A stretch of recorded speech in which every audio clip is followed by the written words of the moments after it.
the Primitive Patterns Podcast. It's time to live your mystery.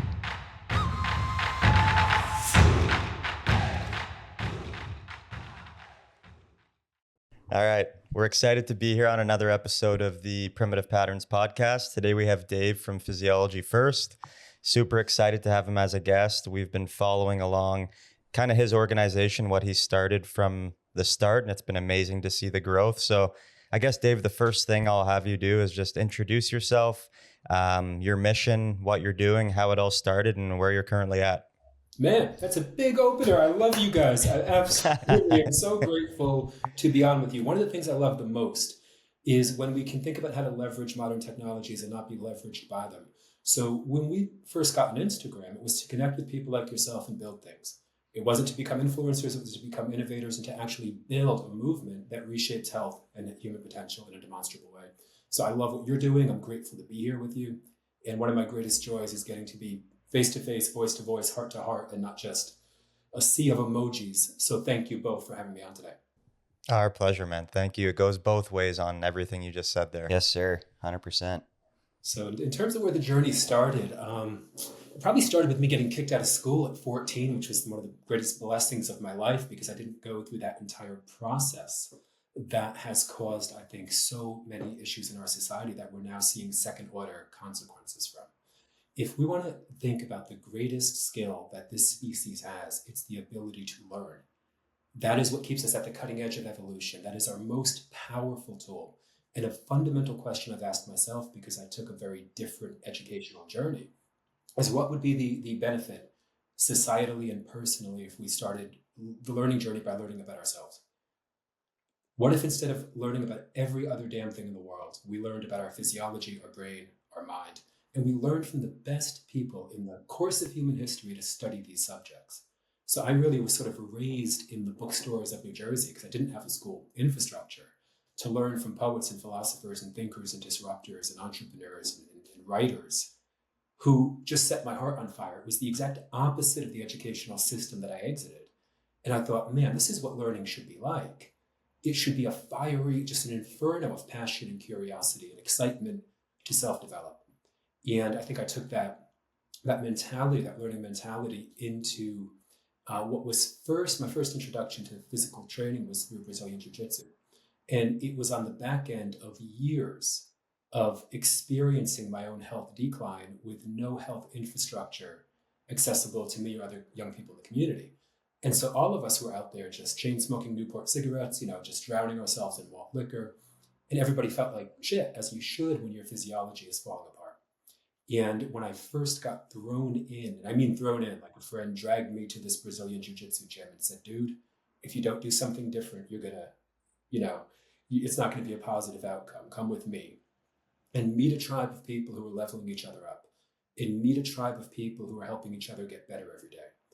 That juxtaposition, because we're social animals and we'll find a tribe no matter what. And I was finding a tribe as a young kid out of school that was drinking and doing drugs and just on a destructive path. And when I found a tribe of individuals who were interested in leveling up their physiology, their psychology, their integrity, their community, I just fell in love with it. It was a transformative journey to wanting to train every day. That journey took me into ultramarathon running. And one thing I always say to the young people that we work with and to their families is I truly believe everybody should run a 100-mile race at least once, just to prove to yourself that you're unstoppable. Because you can't read it in a motivational book. You can't have somebody else tell you. You have to experience your own potential physically and viscerally and out in the mountains at 4 a.m, having one of those real face-to-face moments with yourself and experience your own potential. And making that journey from super out of shape, nicotine addicted, on the verge of alcoholism, young teen, to taking Brazilian Jiu-Jitsu seriously, taking ultramarathon running seriously as a competitor, it made me want to build a new model for health and for human potential.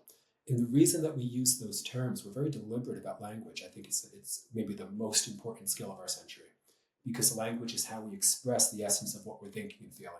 And the more deliberate we can be, the more clear we can be about what we're building. So health is a simpler thing. Physiology is actually a simpler thing. If you put the core blocks of nutrition, of sleep, of movement, of sunlight, of not draining your dopamine on these little digital smart slot machines, it'd be relatively healthy. But that's not a path towards human potential, towards ultimate potential. And what I saw with the people that I was working with in the ultramarathon and high performance world is that there were two breeds of people. And the one breed couldn't get past the physiology. They just wanted to self optimize in an echo chamber forever. And the other breed was saying, what the hell am I here for? What am I here to do? What is my path to purpose? Where am I going in my life? And the difference was that the one group looked at the ultramarathon and the training and the cold plunge and the sauna as if it was the goal. And the other group looked at it as a preparatory environment for the goal. And I thought, man, if we could get a generation of young people to see that physical training is a preparatory environment for the journey of your life, the adventure of your life, the big challenges that you're taking on, your actual mission, then you don't end up in this strange space of being self-fixated by your own physiology. You end up with a physiological skill set to do work in the world that matters. We began to coach people that way. It was always about far more than the ultramarathon or just the performance output, but helping people figure out their own path to purpose. And when 2020 hit, or I should say before 2020 hit, so many young people were hanging out at our campus. At the time, it was called the Distance Project. It was really about the sport of life, longevity, the endurance sport of life. And a lot of them were hanging out because we didn't charge them money. And I can't say this enough. We always say to our team, kids are not credit cards, they're community members. And if you're wondering why you don't have a thriving youth ecosystem in your gym or performance center or tribe, it's because kids are kids, don't have money. So we can build businesses that blow the doors off, the barriers off. And we did that. And so kids were always hanging out, sauna, cold plunge, breath work, lifting, seeing this lifestyle modeled. And when 2020 hit and everybody ended up quarantined, you watched this moment in time that I think changed the scope of health and human potential forever. For one, you had a lot of young people just sort of locked away. And I didn't hear anybody standing up and advocating for these kids. It was almost like it was a non-issue. It's like, this is not a non-issue. Anxiety rates, depression rates, rates of psychological strain were so high heading into this moment. These kids were completely left alone. And then the human performance world all went online. And they had an opportunity to level up their own knowledge for however many months we were locked down. So people came out of that. And the people who'd spent that time listening to people like yourself and listening to leaders in health and human potential, they didn't want to go back to shitty fast food fitness. They wanted to go back to high-level physiological optimization and data-based health and performance coaching and sauna and cold plunge and real health. And that was a level up. And the kids who came out of it came searching for mentors to help guide them in a time when they were feeling really isolated and really, really alone. And we thought, well, let's just connect powerful people to powerful kids and build a powerful community. And that's where we are today, is just building our buildings, working to get them involved, and working to really pioneer a new industry in data-based health and performance coaching, and make sure that that door is open to kids, because again, they are our next generation of leaders. The only way to show them what leadership looks like from the front is not to treat them like a credit card, but to treat them like a community member.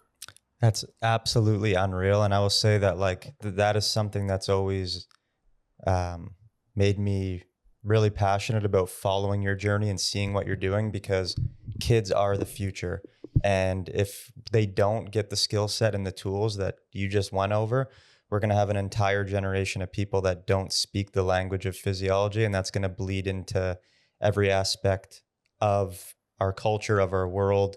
So I'll go into what I just said there with, when you're working with kids and they say, I am anxious, or I am this, what is a general response you'll say to them to teach them that they aren't their anxiety? It's just anxiety is something that's coming through them due to the way that they're treating themselves. Like, how do you express that to them so that they understand that they aren't that? I think a good question is to ask them, what is anxiety? We do that all the time because they've been handed a word bank by adults, right? They've been handed an entire cultural lexicon to describe an internal physiological experience that's complex and multidimensional. So if they have a limited word bank, they're going to limit their expression of what they're feeling and what their body feels like. to this word bank from an outdated, archaic sort of model of mental health. And if they can get clear about what anxiety feels like, then we can start to talk about the drivers of that physiological experience. And what we can do too, that I think is so powerful and important, is you can separate physiology and psychology through deep conversation with clear language. Because if somebody is saying to me, looking at the future of artificial intelligence, man, and I don't know if this career path that I'm on is going to be a viable career in 3 years, that is a goddamn good reason to be anxious. That is a viable reason to have an appraisal that the future may not be stable for you. That's a good thing to dive into. But if somebody says, I don't know, I just feel on edge, I don't feel right, I feel like my heart's racing, I feel like my breath is fast, I can't place why I don't feel calm in my body, they're describing a physiological experience. You can help to guide them through breathing, through training, through tons of different modalities, to recognizing that we're not the prisoner of our physiology. All of these skills and tools that we build in training are keys to desired states. And as I know from watching your work, anybody in the high performance world can access states on command. It's a skill. And so we can help kids recognize that anxiety is a very broad term that's been kind of mashed as a catch-all for an uncomfortable state. But you're either talking about a psychological appraisal of the world, or you're talking about something you can't really make sense of internally and physically. If you can give them skills and tools to be able to articulate what it is that they're trying to say without just a simplistic word, because they're game for that. They're really game to tell you what they're actually feeling, because no one ever asks. Yeah, definitely. I have one example that I wanted to share with you that I thought was so cool is I had this 14, 15-year-old guy that I was training at the gym, and he was dealing with all sorts of mental health stuff. And he was like, man, I love working out. It's so good. And I asked him, I was like, well, why do you like working? Try to explain to me, what's the feeling you get afterwards? And he literally said, without understanding psychology or anything, he just goes, yeah, my life feels way more ordered afterwards. Just internally more ordered, external perception of the world more ordered. And I thought that was such a amazing thing for a young kid to say. And it just shows you the power of one simple tool of exercise and the effect that can have on their physiology and then on their entire outlook to the world. Imagine going into a gym or anywhere in life and you're feeling so uptight and wound up internally, and then you do a 40-minute movement session and all of a sudden life feels more ordered. And I'm sure you see that all the time. It's that the fact that he could experience that and articulate it back. It's almost like you never could have taught that without the experience. Yeah, that's exactly what I. In America, you have less than 22% of adults who meet the minimal physical activity guidelines. That's not a whole wide bank of mentors who can be teaching through experience. So to tell a young person, hey, if you exercise, you're going to feel clearer, more focused, more motivated tomorrow, more in just sharp.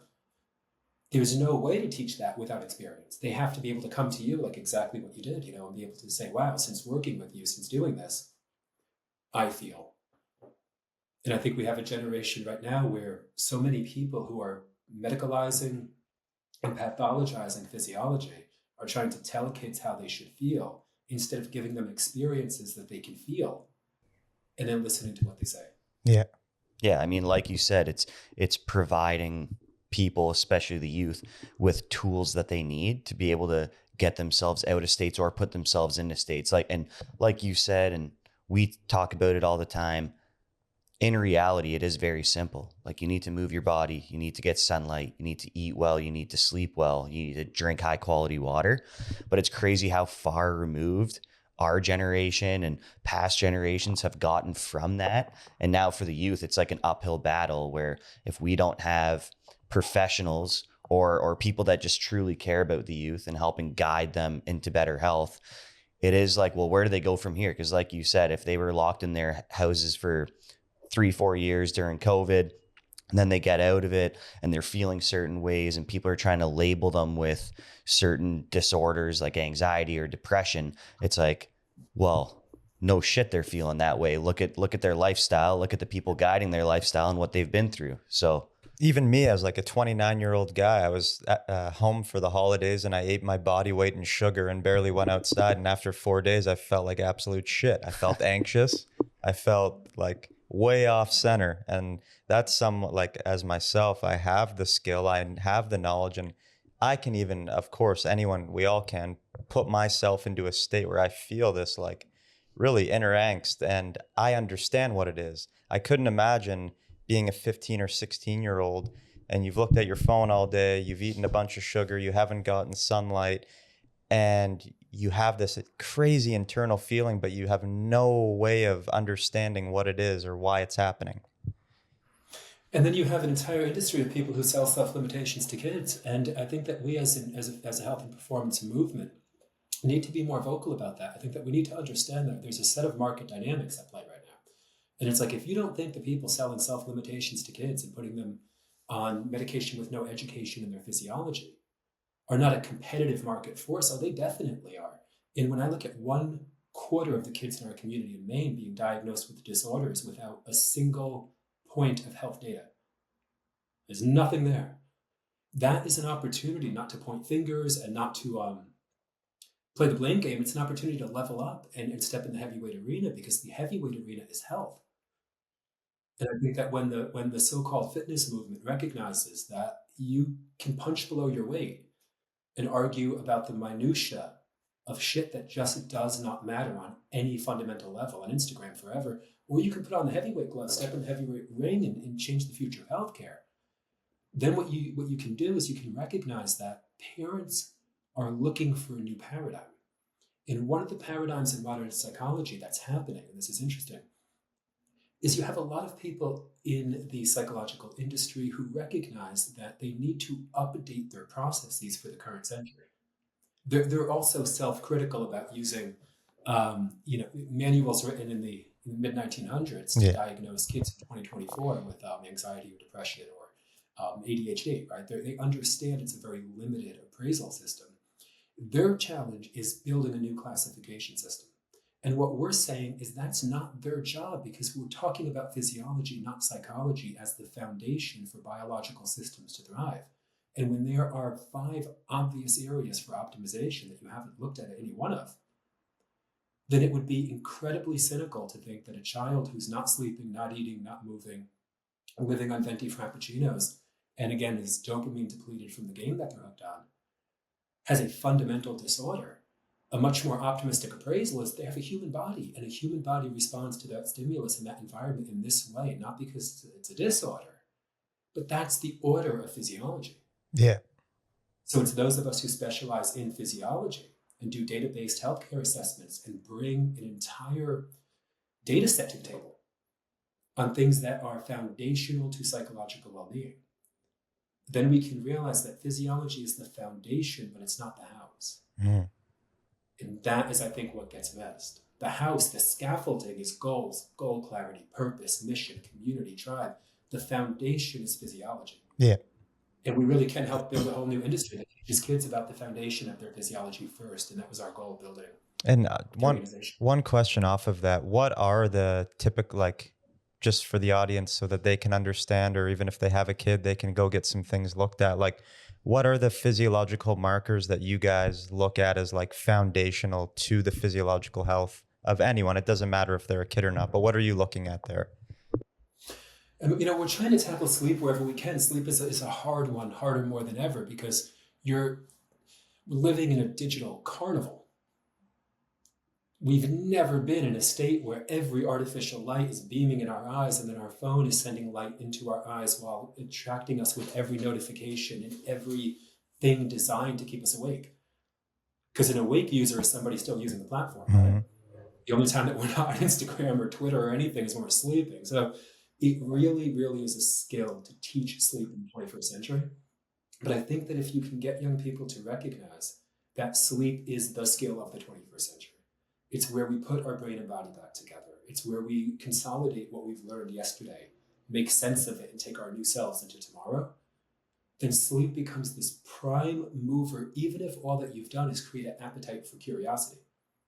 Because what that does that's so powerful is it makes health cool, and it makes health a competitive, goal-oriented advantage, and it takes it out of the world of you should. You should sleep more, kid, get off your phone. And it says you could be anything if you could understand the power of understanding yourself. And that's going to begin with understanding how your brain repairs itself at the end of the day, how the body puts itself back together. And then from there, it's breath, barefoot training. Those are so integral to our program because they are the inroads into interoceptive awareness. And if you want to see a society that's completely desensitized to their body, you want to ask, why did that happen? It's like, look at the environments that we put kids in at 5, 6, 7 years old. Yeah, terrible. They're taught to, one of our partners is Apogee Strong, who's building incredible schools that put health first around the world. Matt Boudreau, the founder of Apogee, he pointed this out. He's like, if you think it's normal for a 10-year-old to have to ask an adult whether they can pee, that's not normal. No. If you've normalized that, you're normalizing illness. You're normalizing a disconnect, a lack of fluency in our physiology, a hierarchy of obedience. That's a hard thing to get people out of. And the quickest way to get them out of it is take their shoes off, have them train barefoot, have them learn how to use their breath to manage their state. And make that, when I say make that normal, it's always juxtaposed against a culture that has normalized illness. So the advantage that we all have, to everybody listening to this podcast has, is to remember that when you were a kid, you were a rebel. Almost definitely if you're listening to this podcast. And kids are rebels today. So the fact that health is the counterculture is not to our advantage. Kids come here because they're hanging out with adults who do take a high level of care in their own health and fitness. They're coming here because it is countercultural, antithetical. It's not a bunch of people sitting around complaining at the bar and judging each other. Yeah. So if we can remember that it has to be countercultural, it has to feel cool, then whoever you are in the world right now, there's a whole group of kids in your community who would love nothing more than to hang out with a bunch of cool people, do cool things. And if that cool thing is health, instead of, seeing how much I can drink before I pass out, you're shifting the paradigm. You're actually making evolution cool. Yeah, I mean, we have a great example of that. We're down in Guatemala right now. We've built a gym down here, just very like simple, open air, 1,000 square foot rancho, running group class workouts. But one thing that we started when we got down here is we run a youth or like a kids workout session once a week on Fridays, and it's a lot of the local kids from jiu-jitsu. And the jiu-jitsu as well. There's a great jiu-jitsu coach here that does kids jiu-jitsu. Like you said, the kids aren't credit cards, so all these offerings are free to them, to the community. A lot of the kids that are here, pretty well all of them are local to El Paredon, so the town that we're in. Mm-hmm. And it's incredible. Like in this town, it's hard to find good examples of people that are like doing good things. And I think that happens a lot of times in travel towns like this, like partying does engulf it quite a bit, and bringing the gym here and having the kids come to the space, like they leave in such a good mood. We've heard parents be like, oh, they love it. The one kid, Daniel, was like, I want to be like you guys when I grow up. And like, we're not reinventing the wheel here. We're just having fun with them. We're exposing them to movement, very simple movement. We're laughing, we're having a good time. And it's crazy the change that it can make in these kids. Seeing it firsthand is unbelievable. It's such a powerful thing. It's the oldest thing we've ever done is mentorship, and I think that's fallen out of our architecture socially. And I think that is probably a result of having so many more adults who don't feel like leaders in their own lives. Mm-hmm. When you feel like a leader in your life, the first thing you want to do is give back. You think, how can I be building the future? And if I don't feel that I have self-leadership, that I've built that skill set, I'm in survival mode myself all day. And I've written on Instagram that I think the youth anxiety crisis is the adult anxiety crisis bleeding over in a number of ways. Yeah. And you can look at that as the psychological representation of anxiety. Whenever I see people post nihilistic, cynical, what's the word for the post where you just give up visibly in front of the whole public on social media and talk about how the world's never been worse and you can't win. Yeah, it's terrible. Everything's over. So do you know what that does to a generation of kids who are looking at you as the leader? Imagine you're all lost in the woods, right? Hopefully somebody has some orienteering skills and is moving towards a direction that could eventually get you out of the woods. Yeah. And when all that kids see is this sort of collective giving up, that creates a psychological anxiety.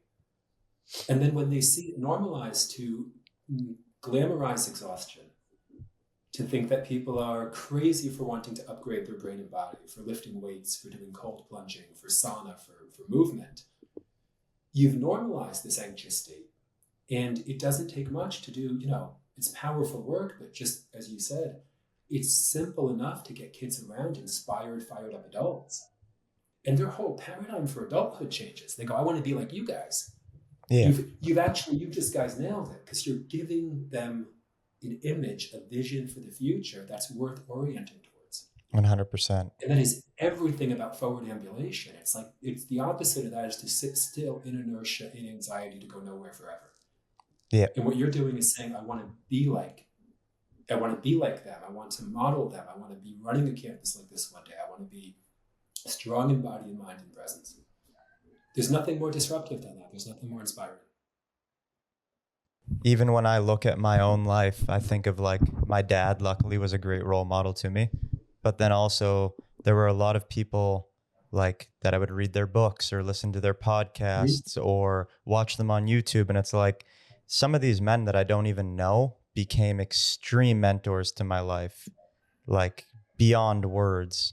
And it gave me something to aim up for, because I was like, yeah, I want to be like that. And I know that there is a set of daily patterns and of things I need to do in life in order to become like them one day. So it was like, it gave me a constant vision for, okay, I need to aim upwards towards this. And that's my North Star.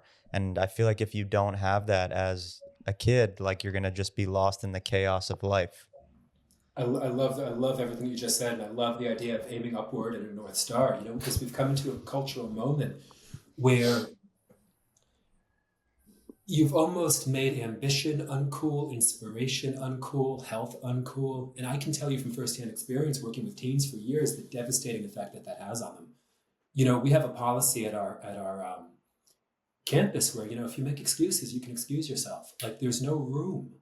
There's no space, and we don't treat the business like a conventional business. You can't just swipe your credit card and bring the entire energy of the room down. So you have this self-selecting group who want to level each other up.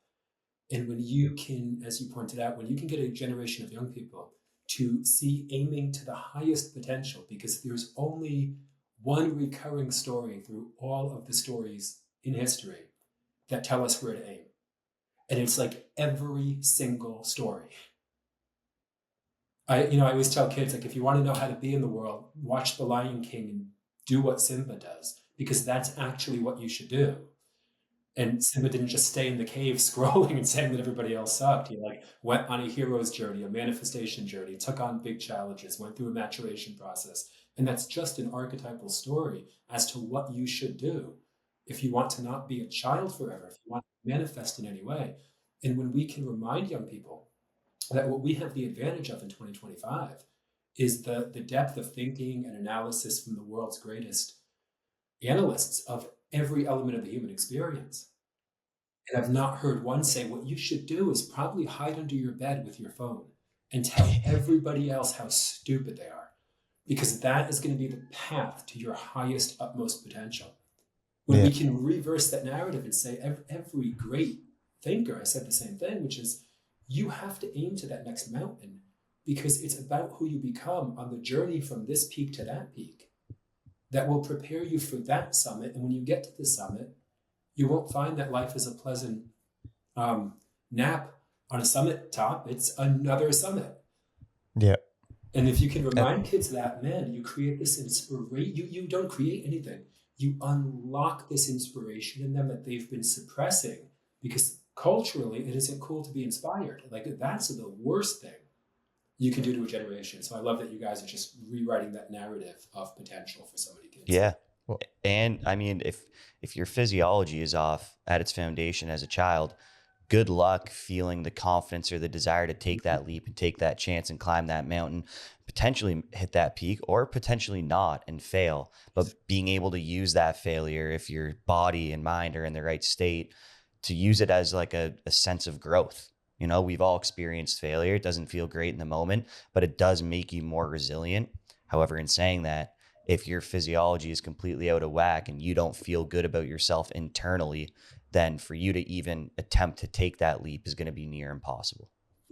100%. And I think, again, I think that there are business dynamics here working worth talking about, because when a young person is not feeling their best, there is an entire set of industries that exist to pathologize them, tell them that there's something innately wrong with them, and sometimes medicate and blunt the only possible course corrective mechanism. There's no other course corrective mechanism. I always write that, if hunger felt good, we'd all be dead with a smile on our face. And that's why it feels unpleasant. Every single driver for physiological health or maintenance, even.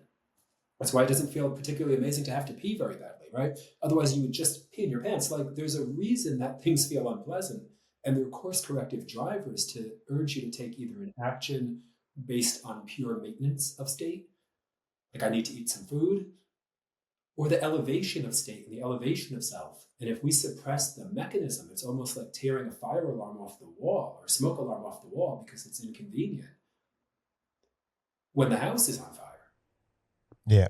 That's a terrible strategy. So I think that we have to remember that if it isn't us, all of us listening to this podcast in this movement that leads this path for the next generation of kids, it's like, who's it going to be?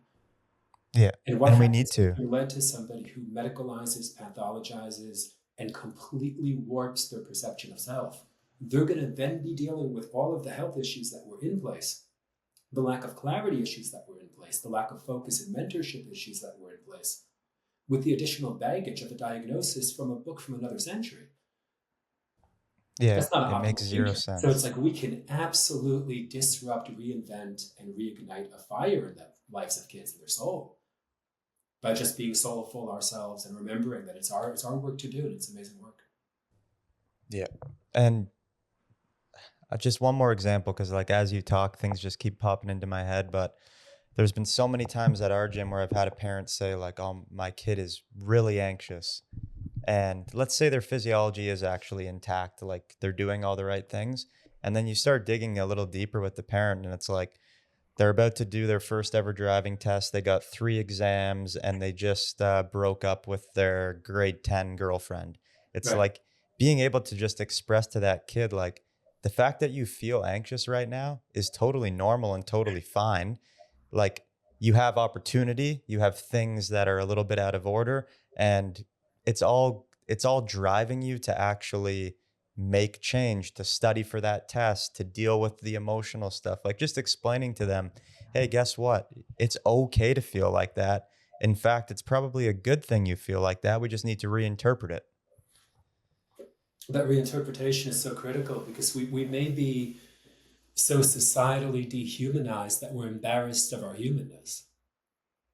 And so the rawness of the human experience, it's like we have to make sense of it. We can't do it in a way that's authentic and honor it in a way. So we have to say that it's wrong, it's a disorder, it's a malfunction in the system. Because so many adults haven't been able to come to grips with the rawness of the human experience, of emotion, of sadness, of loss, of failure, and they haven't been given a skill set to do that. Yeah. So if you watch that ripple across the chain of time, you have kids they're scared to fail. They're not put in positions where they can fail and understand that it's inevitable, that if you're ever aiming high, you're going to fail and fall. And they're searching for the opportunity to just experience the humanity that's like bursting out of them, and not suppress it, not medicalize it, not socially pathologize it, and not make it seem weird to be a complex, dynamic human being who's feeling a lot in this moment, intellectually and physically, and needs an outlet to be able to articulate all of that thoughtfully, expressively, and in community. Yeah. Yeah, it's just it's such a complex, multifaceted problem too, and obviously we're not going to solve it in one podcast, but it does fire me up too. And not to bring any negative energy to this, but it is something that I think about often, is when you have, a medical model that's operating on the DSM and just handing out pills without any physiological assessment. It's going to take like an army of little microcosms of people like yourself and us and others to actually affect change, because realistically, the medical model is not going to radically shift anytime soon. And it doesn't need to, because the people on the ground actually doing it is always throughout history what's affected the most change anyway. So I think for anyone listening that is like doing the work that you are, that we are, that others are, don't let it bring you down that like, oh, this model is screwed. It's like, yeah, it's fucked up, but guess what? It's okay, because as long as there's people doing the work to make a change at the ground level, that's what's actually going to affect the greatest change anyway. I mean, if you look at it, I think it's the most inspiring work in the world. Somebody asked me this yesterday. They commented on a post and they were like, there must be so much weight on all of us who are doing this work. I'm like, no, it's pretty light, dude. Like, I'm sorry, it's not like riding motorcycles. We're traveling around the world, meeting cool people. We're living by example. We're writing. We're having the great adventure of our lives. We just had the most amazing morning here. We had a 4-year-old, an 8-year-old, an 11-year-old, and a 14-year-old in here with their parents, teaching them how to coach breathing, how to train. They're playing, they're laughing, they're doing breath hold training, they're tasting fear, they're tasting anxiety volitionally. We normally have the sauna on afterwards. It's like, this should be a really fun party, because if you can't throw a better party, that's why nobody's coming to your party. Yeah. If your party is critiquing outdated models in a cynical, nihilistic hellhole of a a state of aggression, you're falling into the oldest trap in the arc of innovation. When I look at Ignaz Semmelweis, who I write about a lot, the Hungarian physician, who was the first person to suggest that maybe we wash our hands before delivering babies so that mothers and babies don't die. This person was run out of the medical profession. He died in an asylum. He lost his mind in the most fundamental way because he was trying to communicate something that was so clear and evident and obvious. But in his case, he actually had to make the industry change with him. That's an enormous weight. It's like these people have to come along. We're just creating a new world. Come along or not, like, it's a better party here. And when the whole community begins to show up, you realize that disruption happens with one revelation at a time. We're not outside the local, sick care system establishment with like signs saying like, teach kids to breathe. We're just doing it. So I think that your point is so valid, which is there's no room for critique. I should say there's no room for negativity because we need positive critiques. Yeah.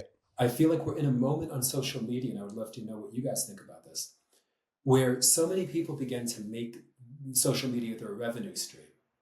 And that's fine. That's completely fine. But what you sometimes run into then is this kind of audience capture. And people are scared to point out the ginormous elephant in the room here, whatever it might be, because they want to appease the audience. They want to serve the audience. They've become something very different than an educator, an innovator, or an entrepreneur. They've become a kind of entertainer that asks the audience what kind of joke it wants to hear next. That's not a good deal. Yeah. So when you're not afraid to say things in a plain, clear way, yeah, absolutely. You're medicating a generation of kids out of their minds, and you're not using a baseline health assessment at all. That process should seem so archaic and absurd that the inevitability of disrupting it should seem obvious. It's really cool that we don't give full frontal lobotomies to 10-year-olds anymore. That's a great step forward. We have to remember that we're blazing the next step forward, and it's going to seem just as absurd to put a generation of 10-year-olds on benzodiazepines. Yeah. It's our job to make that absurdity clear by actually talking about it, but then by building better models that create a better alternative. Yeah. And I'll go off 2 points there. Like the first being, let's say all the people you work with in the real world, plus the following you have online, all the people we work with in the real world, plus our online following. When you actually sit down and think, you're like, wow, that's a lot of people that can be affected by just two very in the terms of a global scale, two very small units. So if more people thought like that, you can actually affect a ton of change just through your little vehicle of Massively. a podcast, a little bit of Instagram, an email. You don't realize how much that can spread to the populace. Amazing. And it's so powerful. And then the second thing is, when I was younger, I not even that long ago, about 6-7 years ago, I took an anti-anxiety pill because I was at a stage in my life where I was really having a difficult time and I didn't know what else to lean on. And I was on it for 3 months, and then I was like, fuck this. It just made me feel like a complete zombie. It numbed me out. It was terrible. That's what directly afterwards when I started to really take meditation and breath work a lot more seriously. But it breaks my heart when I think about a 12 or 13-year-old being put on this pill that's going to make you feel completely numbed out. You're going to lose your ability to express yourself because what? Because they feel a little uneasy it's just, Yeah. And it's like, it's unbelievable to me that that is even like an option that we accept as a society. I think it's completely backwards. yeah, where it's like you just numb the patient, you numb the person that's getting on the pill, when in reality, like you said, the majority of kids when they're young are rebels. You know, they have high energy, they're super charged up, and you haven't given them any tools to discharge that energy, right? Whether it's through movement, whether it's through breath, right? So now they're pent up, they're on their phones, they're sitting down in class, they're under fluorescent lighting, they're not eating well, nobody's prioritizing their sleep. And it's like, well, they just don't have any avenues or tools to discharge the energy that they have built up, which is completely normal for a 10-year-old to have. And then they also don't have any place to point it. So I'll touch on two things there. Imagine, like, what would be an interesting social experiment or social experiment and social media experiment is to take a normal plant and put it in the environment that we put kids in. Yeah.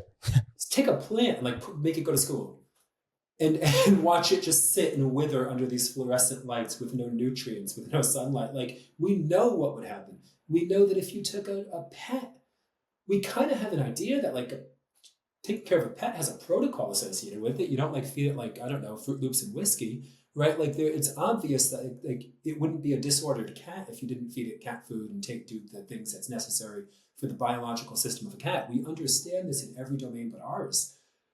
And so the cool thing is, if we can look at our own physiological baselines, maybe the most important driver for me, there's the societal driver to prevent a obvious preventable catastrophe.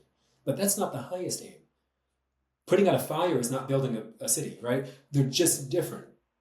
Making sure that these kids are not medicated out of their potential is very, very important. But maybe the highest aim, I think, is that 99% of our DNA is exactly the same among all people.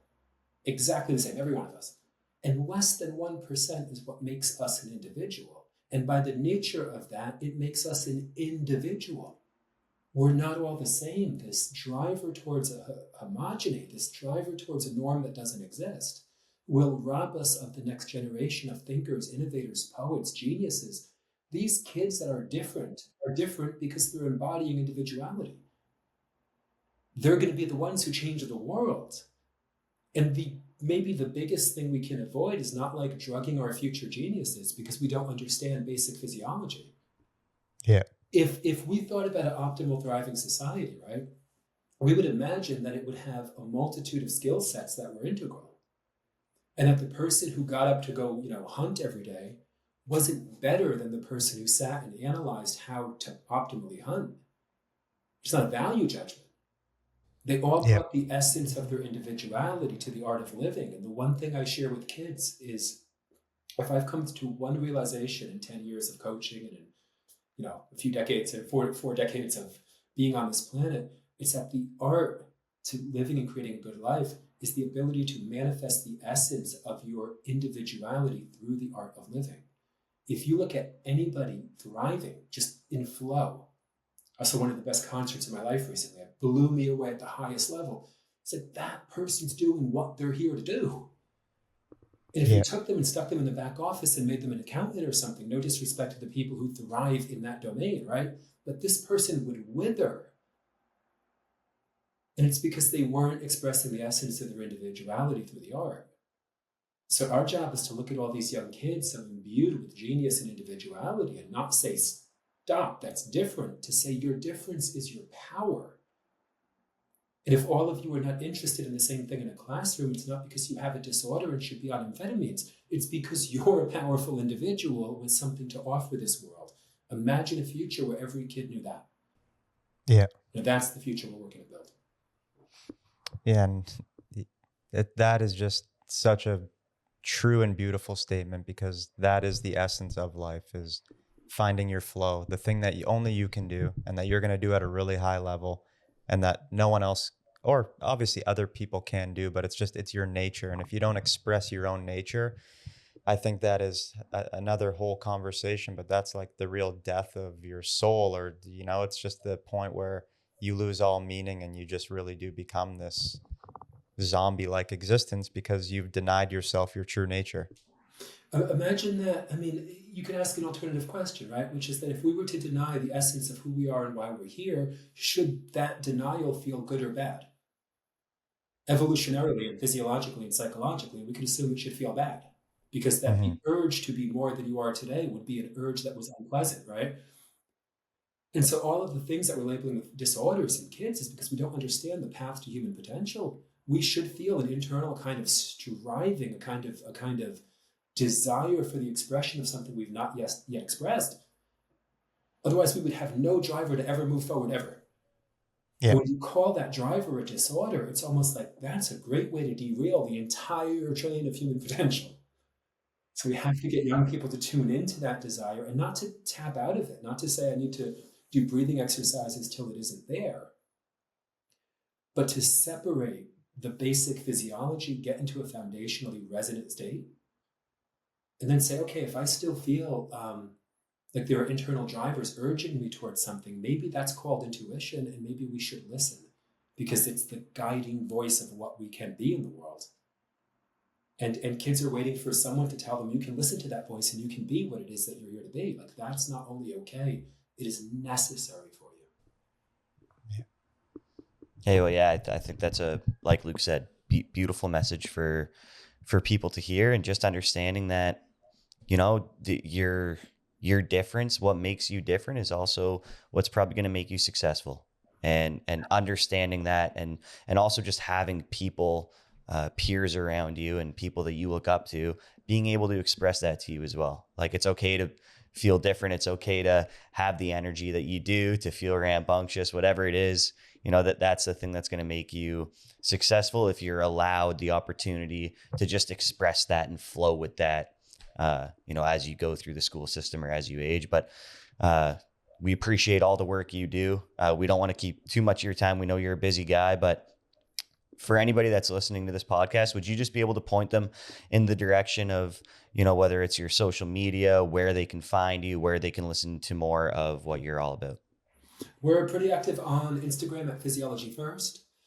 We have a great, vibrant online community that's working to put a lot of these skills and tools into practice with each other. And then a big part of our work is our certification process, because we're working to build a new industry. We can't sit back and point at the current architecture and say it's not working, right? Like we actually have to be able to build a market viable, powerful, tangibly better thing that is the first step in health optimization for youth and families. So we're training leaders around the world to be part of that movement and to put the new infrastructure for health and human potential in our backyards. Beautiful. Well, thank you so much for being here with us today. We always, with guests, try to keep it around the hour mark just because we know that you're busy. You have a lot of things going on. We just really respect your time, respect what you're all about. And even for us as younger guys, we do look to people like you as inspiration. So you are one of those guiding lights for us. That's like, okay, that's somewhere to aim. So we really appreciate you taking the time to be with us today. I appreciate you both. You guys just shine on social media. Whenever I go past the Instagram, it's like you can tell that you're really living it. And people do see that. That's evident. So as we build lives on social media, it's not unevident who's doing this from behind the couch and who's doing this in the community. And you guys just shine like beacons of light right back and show people what it looks like on the ground to be running these kind of programs and the impact that it has. So thank you so much for the opportunity, not only to share our work, but just to connect with both of you. The Primitive Patterns Podcast. It's time to live your mystery.